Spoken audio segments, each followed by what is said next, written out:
안녕하세요. My name is Taulama Self, but you can call me Lama. It's a bit easier to remember.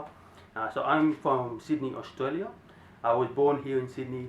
I spent my childhood and my early teenage years in England, but I'm originally from a very, very small island in the South Pacific called Tonga. So I completed my elementary school and middle school in England, and then we moved back here to Australia where I completed high school.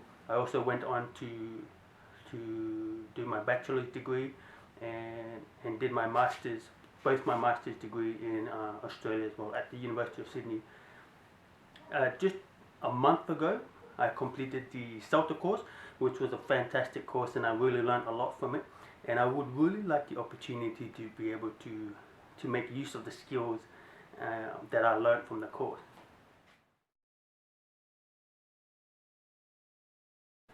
I think there are several reasons why I chose South Korea.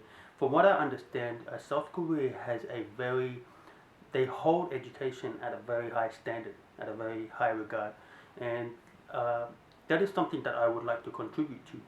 Now, not only that, I would like to contribute in a way where I can create and provide lessons that are really enjoyable for the kids, because most of the time kids see learning and fun as two separate things, but I want to be able to bring those two things together, so for kids to actually learn as well as having fun. And I think by teaching English, there's so many creative ways where you can actually do that. And furthermore, from what I've read from forums and blogs and even seen in some YouTube videos, the public school system, English classes in the public school system may be the only opportunity for kids to interact in English or to be exposed to the English language.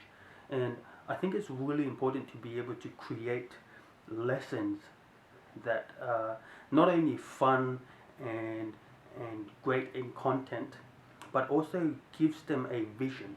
So paint a bigger picture for them to be able to see how the English language can be useful for them further down the track.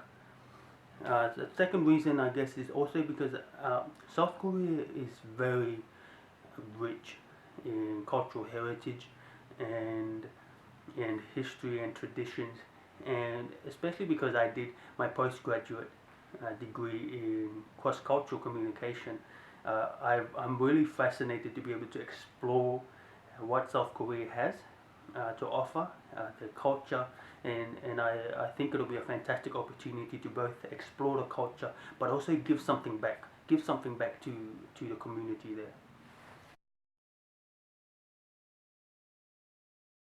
So part of the requirement for the application is that I teach a mock lesson. So without further ado, let's go to the classroom.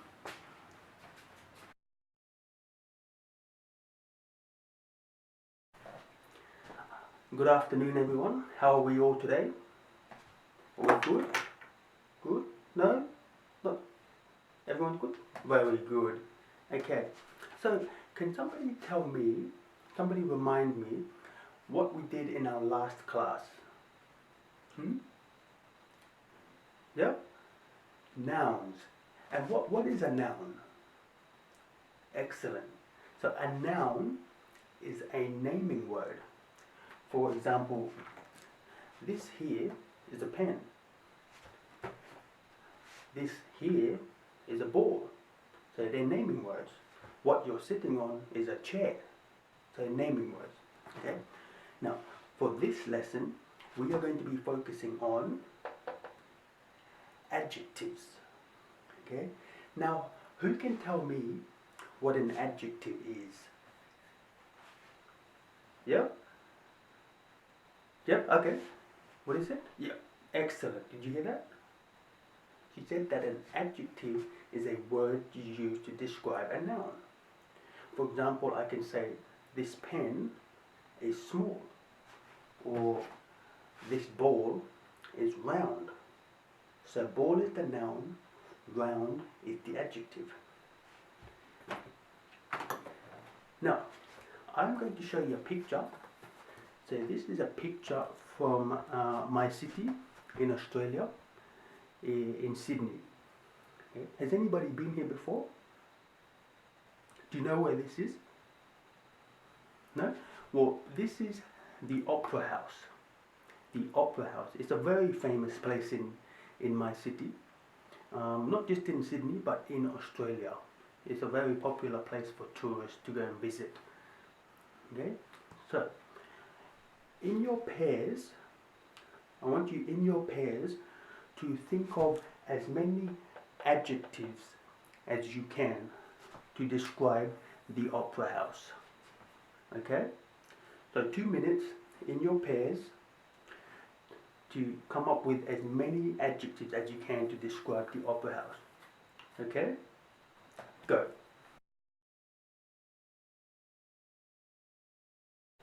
Okay, everybody, let's bring it back. So how do we go? We'll start with this table. Just give me some of the adjectives that you came up with for the Opera House. Nice. Yep. Very good. What's another one? White. Yep. See, the building is white. A good adjective. What's another? Jihai. What's another word? What's another word? Pretty. Very good. So this is it's a very pretty looking building. Okay. Pretty. Let's go with Dombo. What's it? Sorry? Shiny. Shine, yeah, that's true. There's a lot of shiny glass and windows here. Okay. Okay, let's make it a bit harder. See if you can give me a 3-syllable adjective. Okay, so we have 1 syllable here. Nice, white. 2 syllables. Pretty and shiny. See if you can give me a 3-syllable adjective. And think about the size of the building. Okay? What was that? Easy? Excellent. Did you hear that? Gigantic. Gigantic. Have you heard of that word before? Gigantic. Now, listen. I'll talk. Listen. Gigantic. Gigantic. Now you. Gigantic. Very good. This table here. Gigantic. Not bad. What about this table here? Gigantic. And the back table? Gigantic. Very good. Gigantic. So, just so we can understand what gigantic actually means, let's have a look at this scale. So, at the bottom here, we have small. And then in the middle, we have big. So, where do you think gigantic goes? Do you think gigantic goes here? No. Where? Yes, exactly. At the top. The gigantic. So gigantic is bigger than big. Okay? For example, see some of the little restaurants here? The restaurants might be big, but the Opera House is gigantic. Okay? Very good. So those are some very good adjectives that you come up with. Now for the rest of the lesson we will be going through more adjectives, and this is a good start to be able to understand how to use adjectives. Okay?